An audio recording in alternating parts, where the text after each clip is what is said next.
Queridos amigos Luz do Mundo e Céu da Terra, bom dia, boa tarde, boa noite, meu nome é Dario Bueno e também sou conhecido como Porro. Fui vereador em Jacareí, cidade do interior do estado de São Paulo. Como sempre, começamos as nossas conversas, bem-aventurado é o povo, cujo Deus é o Senhor, Salmo 144, e a promessa do Evangelho: se você tiver a fé do tamanho de um grão de mostarda, nada lhe será impossível. E o presente de um grande amigo meu, Oséias capítulo 4, versículo 6, por falta de conhecimento foi destruído o meu povo. Bom, estamos falando sobre fé na política e entendo política como cuidar da cidade. E fé, apresento para vocês uma definição que retirei de um tratado sobre política, o livro A República de Platão, em que ele afirma que fé é uma das etapas do conhecimento.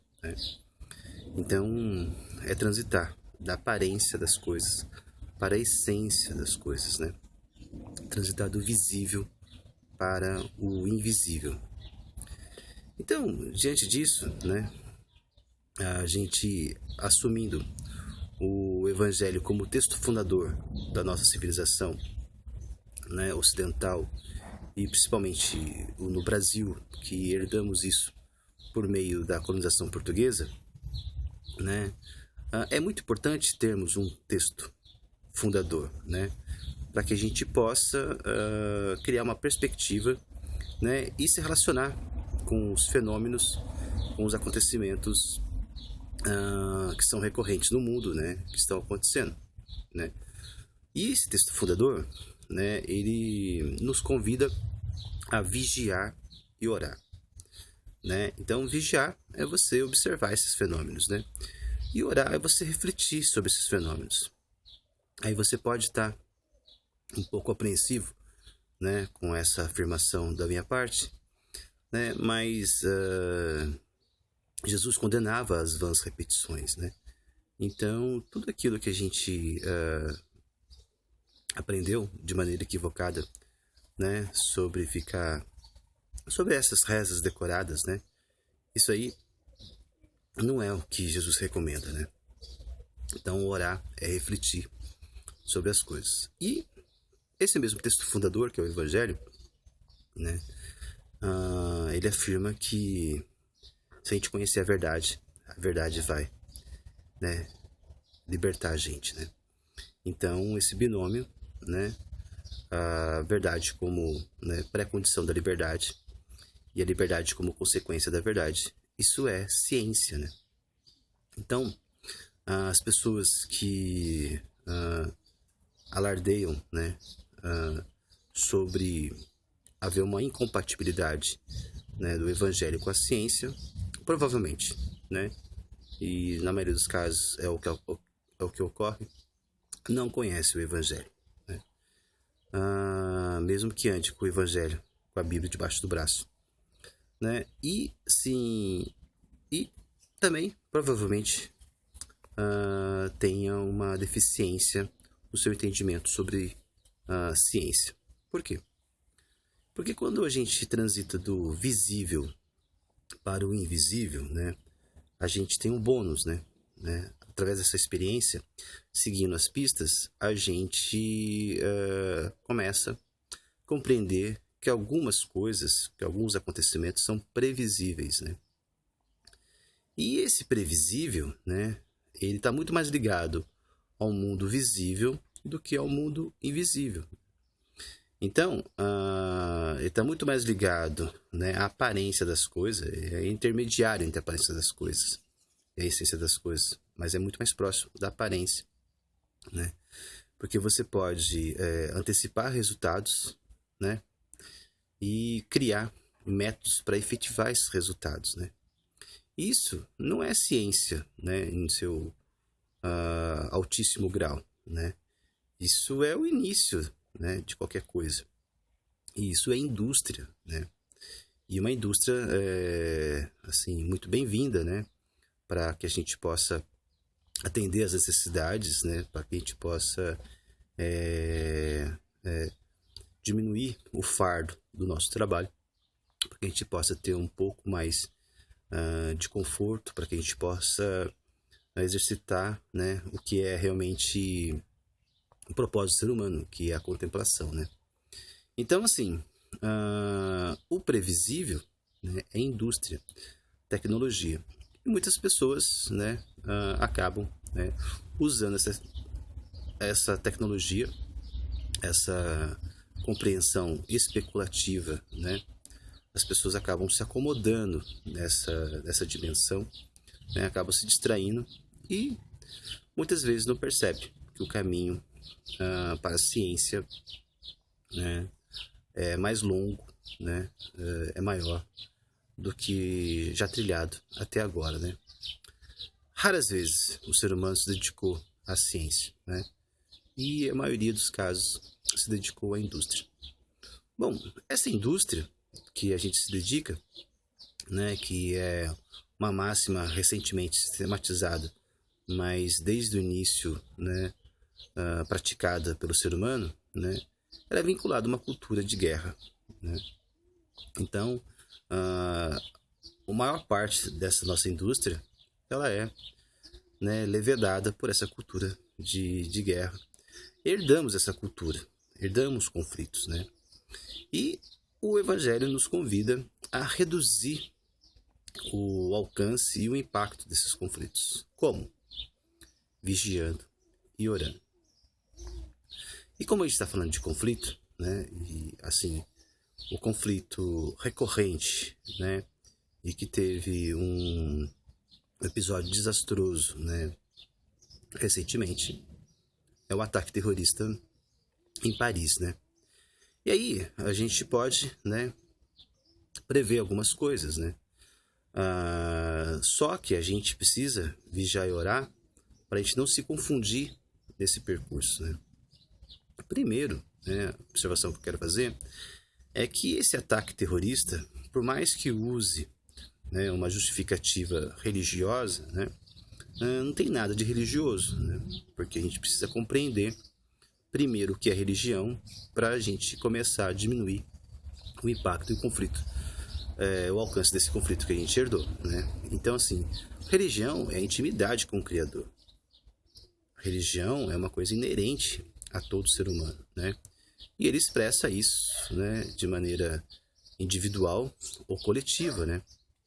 Então, assim, e a gente sabe que historicamente a religião sempre foi usada de maneira covarde, né, para arregimentar exércitos, né? Então, assim, e com recompensas, né, no mundo vindouro, né?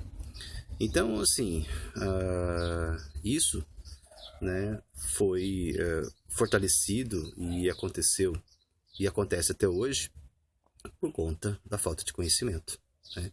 Uma das coisas que destruiu, né, o povo, né? Então, assim, o que sustenta, né, esses conflitos não tem nada a ver com religião, é um conflito de colonização, né? O maior parceiro desses conflitos de colonização são a idolatria, né? E aí a idolatria é religião? Não, não é, né? Existem, né, uma grande distância entre religião e idolatria, né? E só que, sim, o ser humano ele tem uma natureza também religiosa, né? E se ele não vigiar e orar, ele acaba, né, enroscado na armadilha da idolatria. E a gente precisa, primeiro, também compreender qual é essa natureza do ser humano. O ser humano, ele é um ser, né, de memória, né? Então, toda a nossa civilização, ela se desenvolveu, né, através de memória.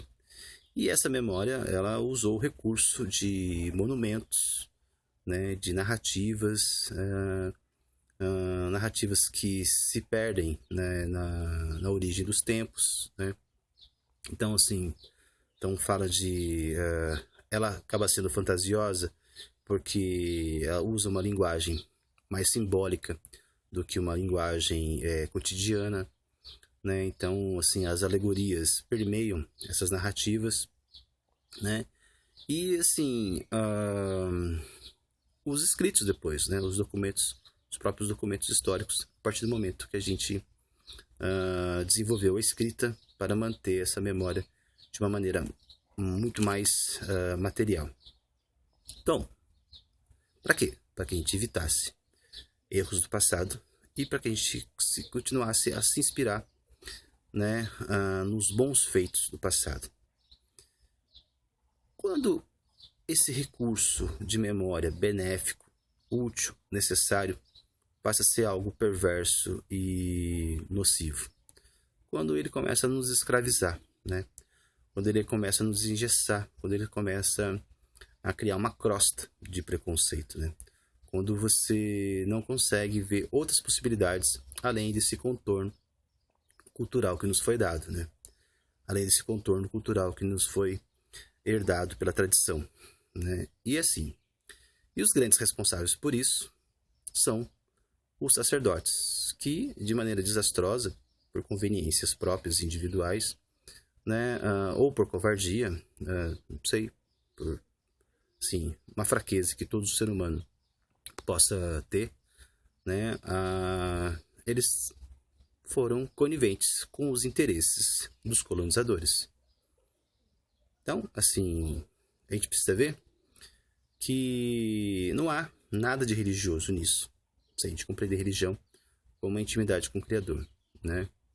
Existem sim interesses comerciais, existem interesses de colonização que estão fazendo mau uso, né, do patrimônio religioso, né, de cada povo para colocar o povo em conflito, né? Só que o que alimenta todos esses conflitos é a idolatria. Aí, por que eu falo isso? Porque muitas pessoas vão querer, né, resolver esse conflito acusando a religião de todas as maneiras, né? E assim, se houvesse de fato religião, né, a gente não teria esses conflitos nessas dimensões.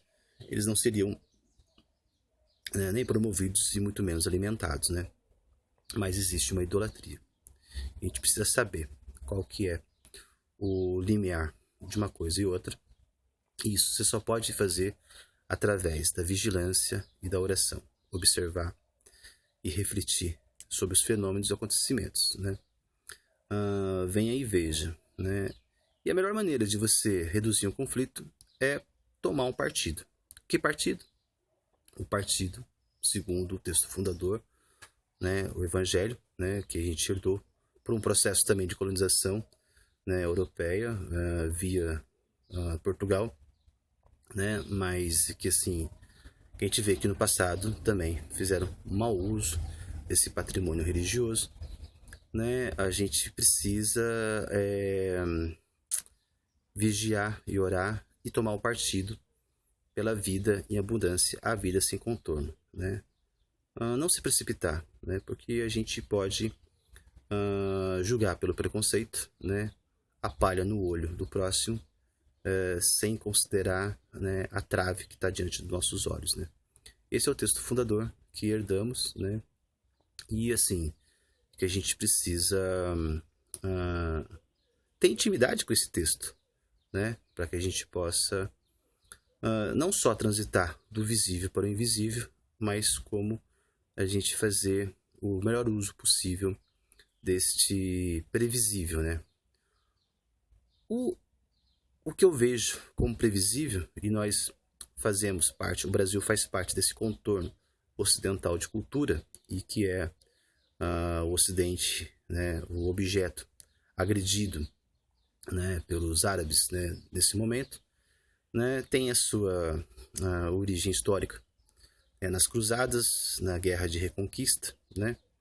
O que a gente pode ver é que o Brasil, por sediar o maior evento esportivo do Ocidente em 2016, o Brasil poderá sim ser alvo, né, desses ataques terroristas. A única coisa que a gente pode prever. Como isso vai acontecer, não sabemos. Mas que a gente precisa estar atento a isso. Precisa, né? Então, cada Skyline tem para todos vocês. Isso não é uma mensagem alarmista, mas a gente precisa fazer de tudo para diminuir a nossa idolatria, tá? Então, com respeito do Sura, a gente continua falando sobre isso.